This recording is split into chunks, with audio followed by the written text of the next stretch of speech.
जहांगीरपुरी का उपद्रव, दिल्ली पुलिस का दावा, उपद्रवियों ने राशन का ट्रक लूटा, मस्जिद की छत से पत्थर फेंकने की शुरुआत हुई। 1.5 महीने बाद बदल रहे यूक्रेन के हालात, हर दिन 30,000 यूक्रेनी नागरिक कर रहे हैं घर वापसी। भारत में चौथी लहर की आहट, एक हफ्ते में 35% बढ़े कोरोना केस। और भीषण गर्मी से तपा हिमाचल, ऊना में 41.2 तापमान के साथ सीजन का सर्वाधिक गर्म दिन रहा रविवार। अब होगा मौसम खराब, गर्मी से मिलेगी राहत।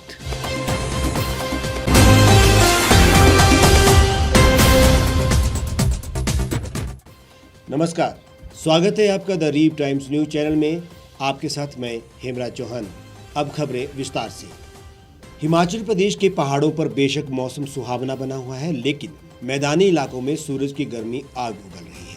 पंजाब से लगते ऊना का अधिकतम तापमान 41.2 डिग्री सेल्सियस तक पहुंच गया है, जो इस सीजन का सर्वाधिक तापमान है।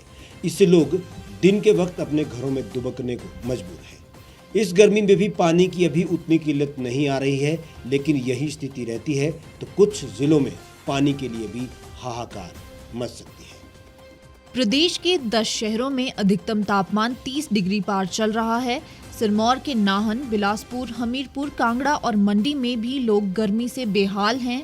मौसम विभाग ने आज मैदानी और मध्यम ऊंचाई वाले क्षेत्रों में लू चलने को लेकर येलो अलर्ट जारी किया है, जबकि कल से मौसम करवट बदलने जा रहा है। 19 अप्रैल को प्रदेश के अधिक ऊंचे और मध्यम ऊंचाई वाले इलाकों में हल्की बारिश हो सकती है।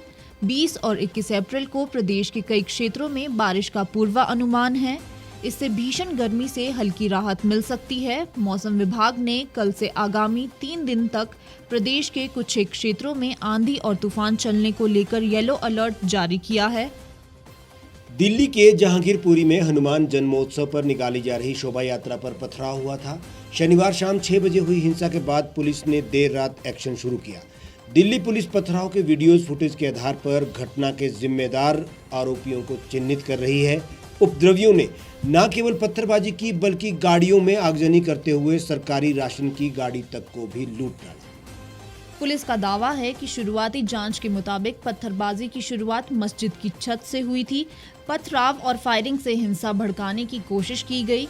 पुलिस के मुताबिक 14 गिरफ्तार आरोपियों के अलावा लगभग 30 लोगों को शक के आधार पर हिरासत में लिया गया है।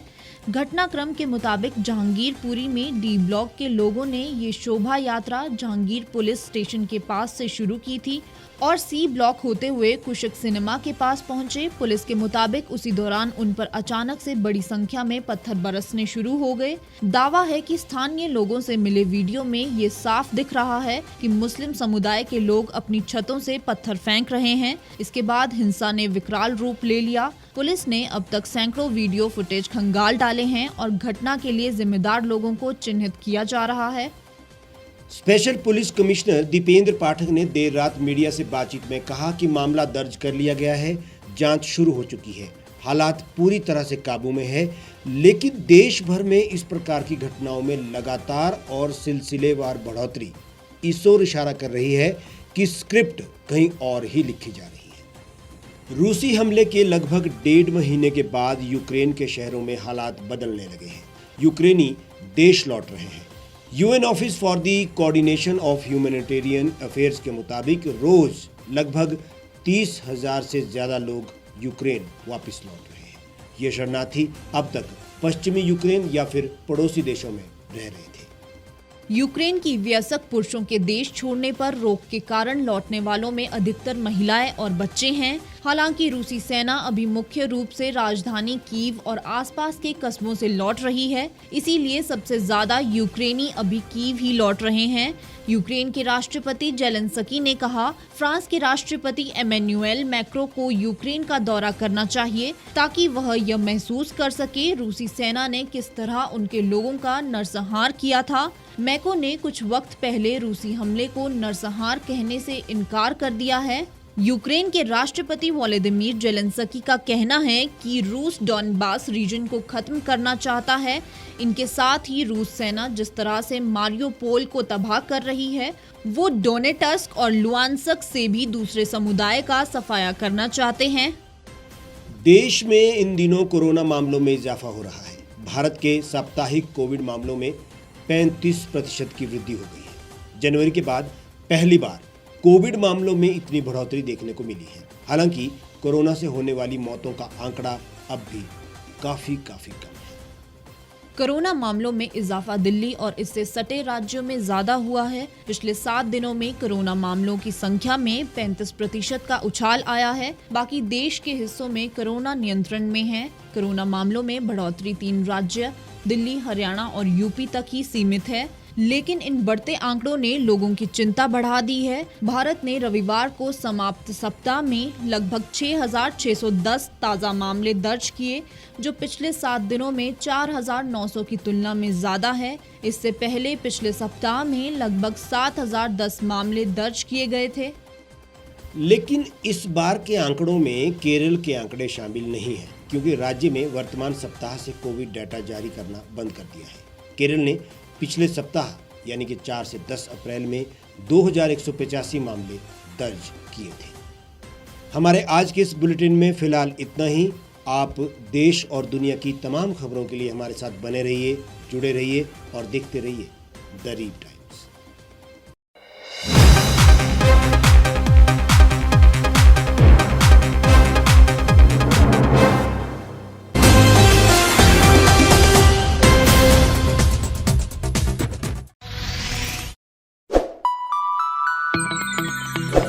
खबरों में बने रहने के लिए सब्सक्राइब करें द रीव टाइम्स, लाइक और शेयर करना ना भूलें।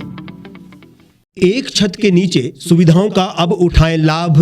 रीव ई मार्ट में अब पाएं अपनी रसोई के लिए गुणवत्ता और सस्ते दामों पर राशन सामग्री। दालें हो या हो मसाले, आपका किचन ई मार्ट संभाले। उच्च गुणवत्ता और दामों में बेहतरीन रीव ई मार्ट में पधारें और पाएं अपनी पसंद के सभी उत्पाद, या फिर करें ऑनलाइन ऑर्डर और पाएं घर द्वार पर ही सुविधा। आज ही संपर्क करें फोन नंबर 8219694079 पर, बाईपास रोड, शनान, संजौली, शिमला। गांव की चौपालों से लेकर संसद के गलियारों तक, गृहिणी के चूल्हे से लेकर निवेश और बाजारों तक, किसानों के हाल से लेकर खेत और खलिहानों तक, शिक्षा और स्वास्थ्य से लेकर खेल के मैदानों तक, संसद के प्रधान से लेकर पंचायत के पंच तक, सेंट्रल हॉल से लेकर ग्राम सभा के मंच तक, हर खबर पर रहेगी हमारी पैनी नजर।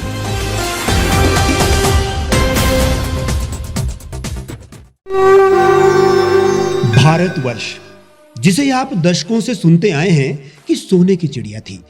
इसके पंख पहले मुगलों ने कुतरे, फिर अंग्रेजों ने, और आज राजनीतिक प्राणी कोई कोर कसर नहीं छोड़ रहे।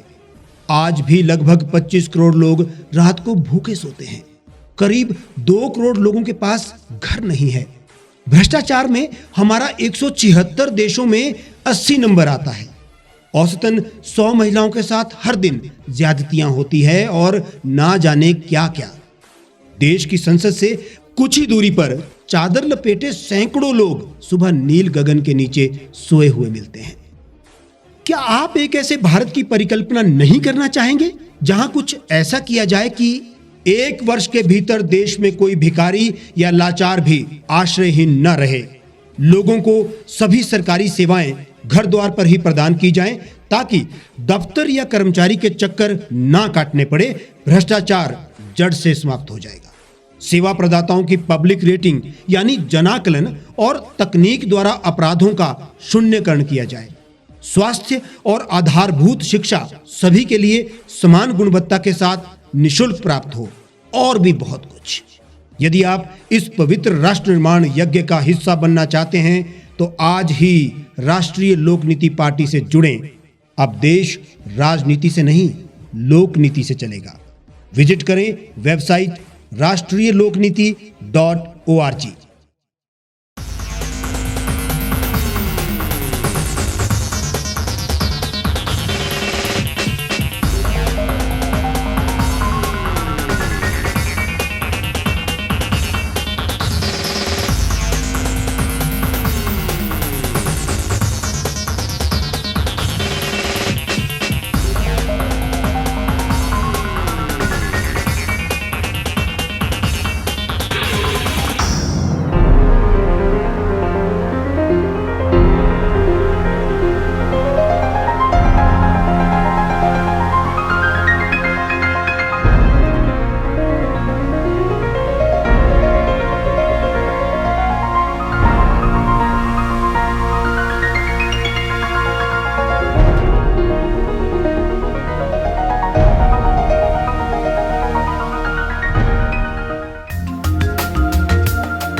लेटेस्ट खबरों के लिए आप यूं ही देखते रहिए The Reap Times. Like, share और सब्सक्राइब करना ना भूलें।